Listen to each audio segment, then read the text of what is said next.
समान नागरिक संहिता में देश के सभी नागरिकों के लिए एक समान कानून होगा, जिसमें धर्म आधार पर भेदभाव नहीं होगा।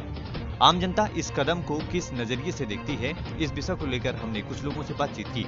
हमने जाना कि क्या मोदी सरकार द्वारा समान नागरिक संहिता लाया जाना सही कदम है या नहीं। तो वहीं हमने इस मुद्दे को लेकर यह भी जाना कि क्या सरकार चुनावी लाभ इसको लेकर देख रही है, जिसको लेकर लोगों ने अपनी अपनी राय दी। कुछ लोगों ने इसको सही ठहराया तो कुछ लोगों ने कहा कि चुनावी लाभ को लेकर ही मोदी सरकार इसे ला रही है। अब पहली बार भारतीय जनता पार्टी के नेतृत्व में आम आदमी इस देश की सत्ता पे बैठा है। तो जब सत्ता पे बैठा है तो इस देश में जब एक राष्ट्र है, एक निशान है, तो इसमें विधान फिर अलग अलग क्यों हों? सभी लोग, इस देश के 140 करोड़ लोग हैं, वो एक ही संविधान से संचालित होंगे और सभी के लिए एक ही प्रकार के कानून होने चाहिए। जो अभी तक नहीं हो पाए उसको एक करने का प्रयास किया जा रहा है। तो इससे न सिर्फ राष्ट्रीय एकात्मता मजबूत होगी, राष्ट्र मजबूत होगा और भारत मजबूत होगा। तो अब इसका विरोध करने का मतलब है कि इस राष्ट्र के विरोध में, इस राष्ट्र में तुष्टीकरण को पोषित करने वाले लोग, इस राष्ट्र में लोगों को धर्म के आधार पर बांट कर राजनीति करने वाले लोग ही इसका विरोध करेंगे। चुनावी लाभ का विषय नहीं है हमारा। मैंने आपसे पहले भी बताया, ये मुद्दा हमारी स्थापना काल से लगाकर पहली प्राथमिकता के मुद्दों में रहा है। अत्यधिक आवश्यक है।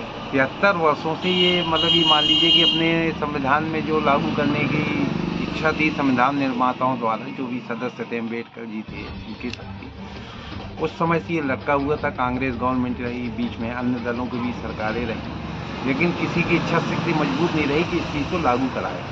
जबकि 3 बार ऐसे प्रकरण हुए साहिबानों केस से लेके, उसके बाद भी 2 बार और अन्य प्रकरण हुए जिनको विस्तार से बताने में लंबी चर्चाएँ होती हैं। उसको लेके भी सुप्रीम कोर्ट ने टिप्पणी की थी और सरकार को कहा था कि इस पर आप विचार करिए। विचार करने का अर्थ है यानी इसको लागू करिए। लेकिन सुप्रीम कोर्ट तो भाई आदेश नहीं दे सकती सरकार को, इसलिए उन्होंने विचार शब्द का इस्तेमाल किया था। ये नहीं कहा था कि आप इसको लागू करिए। उसके बावजूद ये नहीं हुआ और जबकि अब ये चीज़ का विरोध हो रहा है। तो देखिए, देश हमारा एक है, हमारा तिरंगा झंडा सबका एक है, तो अपने देश में अलग अलग कानून कैसे हो सकते हैं? सबके लिए एक ही तो कानून होने चाहिए, समान रूप से लागू होने चाहिए।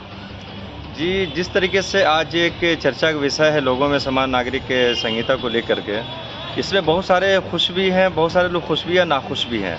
लेकिन आज के समय में सबसे बड़ा मुद्दा ये है कि ऐसा कोई भी कदम ना उठाया जाए देश के अंदर जिसमें किसी की भी दिल को या किसी इंसान की आत्मा को ठेस पहुंच सके। आज जो सबसे बड़ा मुद्दा महंगाई का है, बेरोजगारी का है, आखिर सरकार इन सब मुद्दों पे काम क्यों नहीं कर रही है? आखिर सरकार इस तरह के चुटकुले और इस तरह की चीज़ें काहे तलाश के ला करके केवल जनता को गुमराह करने की कोशिश की जा रही है? ये सब पूरे तौर पे गलत है। आज देखिए, टमाटर 200 रुपये किलो, कितनी शर्म की बात है।